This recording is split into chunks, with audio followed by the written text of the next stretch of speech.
दमोह से बड़ी खबर आई है, जहां दो युवकों ने नगरपालिका सीएमओ के मुंह पर कालिख पोत दी।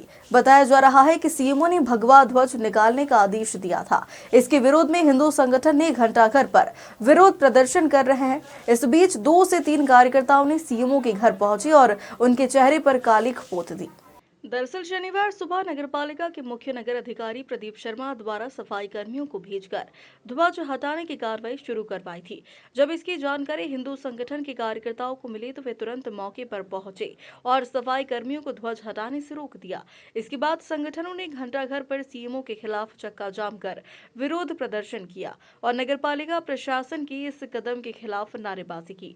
इसी बीच आक्रोशित संगठन कार्यकर्ताओं ने सीएमओ के मुंह पर कालिख पोत दी। संगठनों ने इसे अपने विरोध का एक तरीका बताया। प्रदर्शन के बाद हिंदू संगठन के दर्जनों कार्यकर्ता कलेक्ट्रेट पहुंचे और कलेक्टर सुधीर कोचर से सीएमओ को निलंबित करने या अन्यत्र अटैच करने की मांग की।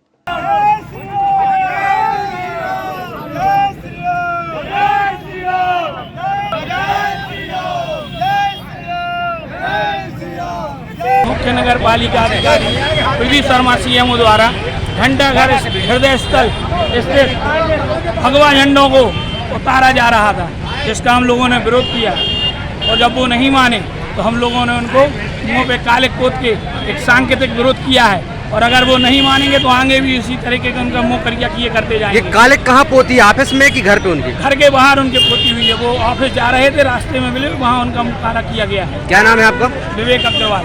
मुझे लगता है हमारे या तो मानसिक विक्षिप्त है या हिंदू विरोधी है।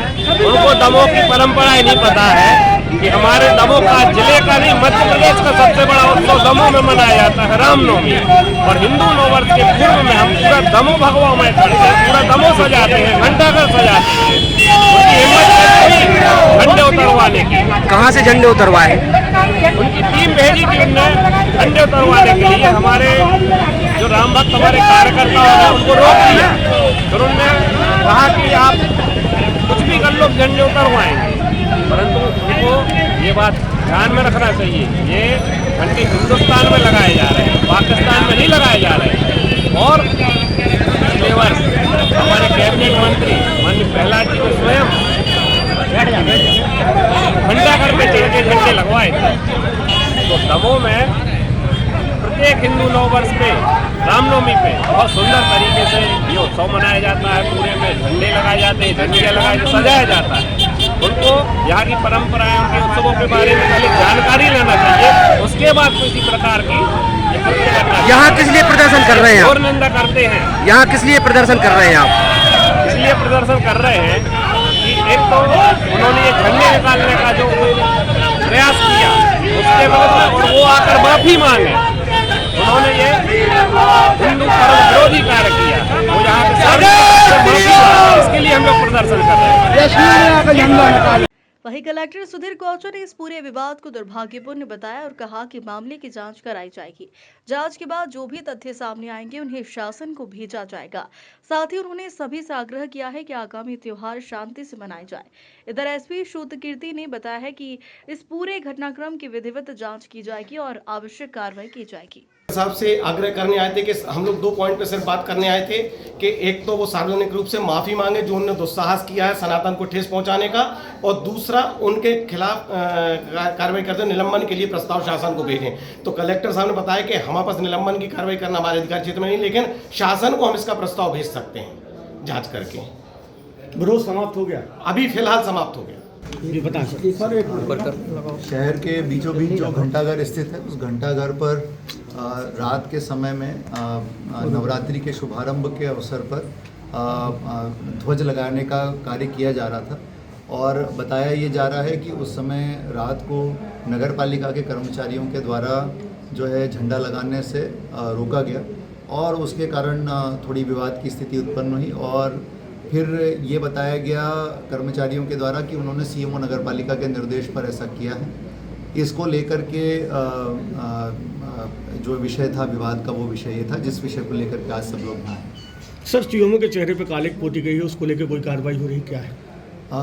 निश्चित रूप से बहुत दुर्भाग्यपूर्ण घटना है वो, और आज सभी के साथ अभी इस बारे में बैठक हुई है और मैंने और एसपी साहब ने सभी बातों को सुनने के बाद हमने कहा है कि इसमें हम निष्पक्ष जांच तत्काल कराएंगे और संबंधितों को जो है उन सभी को शोकॉज नोटिस आज ही जारी किए जा रहे हैं और संगठनों से भी ये कहा गया है कि उनको भी अपना पक्ष रखने के लिए समय दे रहे हैं हम उनको जो लिखित रूप से अपना पक्ष प्रस्तुत करना है वो कर सकते हैं और हमारा पूरा प्रयास रहेगा कि 10 अप्रैल से पूर्व हम ये जांच कंप्लीट करके सक्षम प्राधिकारी को इसकी रिपोर्ट भेज दें। सर स्वच्छताओं को लेकर आपके ये आदेश हैं कि हर जगह को स्वच्छ रखा जाए और पोस्टर बैनर चौराहों पर ना लगाए जाएं।